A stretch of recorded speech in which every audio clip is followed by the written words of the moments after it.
আপুরা সবাই কেমন আছো? আলহামদুলিল্লাহ ভালো আছি আমি। আপুর ফতুয়াটার কথা মনে আছে? এই যে গলায় এই লিস্টে দেওয়া হয়েছে। তো ফতুয়াটা লম্বা একটু শর্ট শর্ট মনে হয়েছে, যেহেতু আমি নিজে পরবো এবং আমি একটু মানে ছোট তো পরা যাবে না। তো সেটার জন্য দেখো 2 ইঞ্চি পরিমাণ একটা লেস এনেছি। কেমন হয়েছে লেসটা কমেন্ট সেকশানে অবশ্যই অবশ্যই অবশ্যই জানাবে।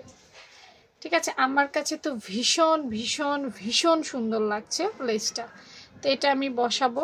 হ্যাঁ, অনেক লেস আছে যেটা আসলে নিচ দিয়ে বসাতে হয়, কিন্তু এটার ডিজাইনটা দেখো, এটার ডিজাইনটা এত কিউট, এত সুন্দর। হ্যাঁ, আমি নিচে দিয়ে এটার ডিজাইন নষ্ট করতে চাই না, এজন্য আমি ঠিক করেছি আমি ডিজাইনটা উপরে বসাবো। কোনোভাবেই এটার একটু অংশ আমি আসলে কি ফেলতে চাচ্ছি না। দেখো এই ডিজাইনটা সুন্দর না? এখন আমি যদি নিচে দেই, মনে করো এটা যদি নিচে দেই, এই ডিজাইনটা কিন্তু চলে যাবে না? তাই আমি এটা উপরে দিব।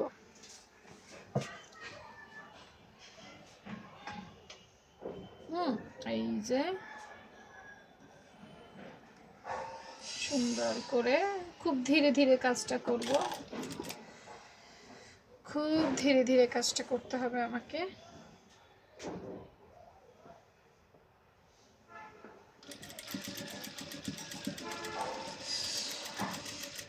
আর লেইচের উপর দিয়ে সেলাই করা অনেকে সহজ মনে করে, লেইসের উপর দিয়ে সেলাই করা সো টাফ। বিশ্বাস করো, যারা আসলে সেলাই করে তারা জানে লেইচের উপরে সেলাই করা সো টাফ।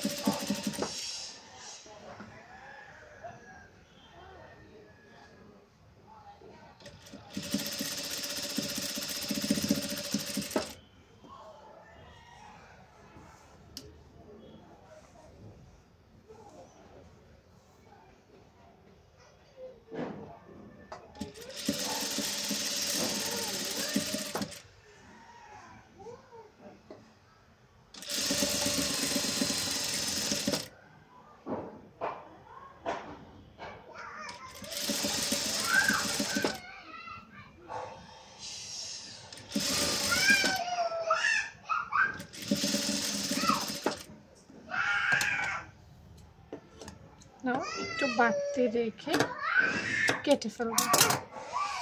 তো দেখো কেমন হচ্ছে। পেছনেও সেম ভাবেই দিব, আরেকটা সেলাই অবশ্য দেওয়া হবে, যে তার আগেই দেখাচ্ছি কেমন হয়েছে বলো তো। সুন্দর না? হ্যাঁ, এটা থাকবে এই যে উপরে, পুরোটা তো দেখানো সম্ভব না, এটা হচ্ছে উপরে আর এই হচ্ছে নিচে।